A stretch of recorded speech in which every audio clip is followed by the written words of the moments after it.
محكمة فيرساي قررت تتابع أشرف حكيمي في الجنايات، وهذا الخبر خرج بالتزامن مع ماتش المغرب واسكتلندا في المونديال. محكمة الاستئناف الفرنسية في مدينة فرساي تؤكد إحالة الدولي المغربي إلى المحاكمة بتهمة الاغتصاب. واش هذا الشيء غادي يحبس المسيرة ديالو مع المنتخب ويخليه يغادر المعسكر في ميريك؟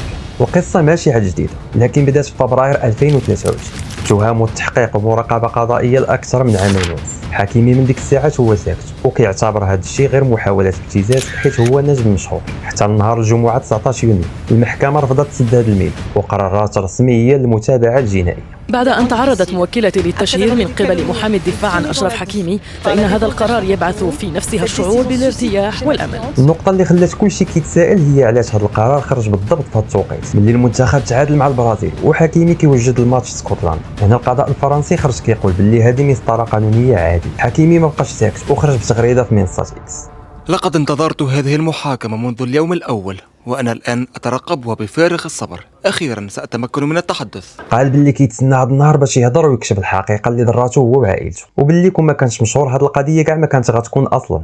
وصاحبه كيليان مبابي غالبا حتى هو غيستدعيوه كشاهد حيت كان حاضر معه في بعض اللحظات ديك الساعات. وهنا نجاوبوا على السؤال المهم: واش حكيمي غادي يخلي المونديال ويرجع؟ الجواب هو لا. حكيمي مكمل وعادي جدا، والدليل هو انه لعب الماتش ديال اسكتلندا كامل ب 90 دقيقه والحمد لله تمكنا من الفوز.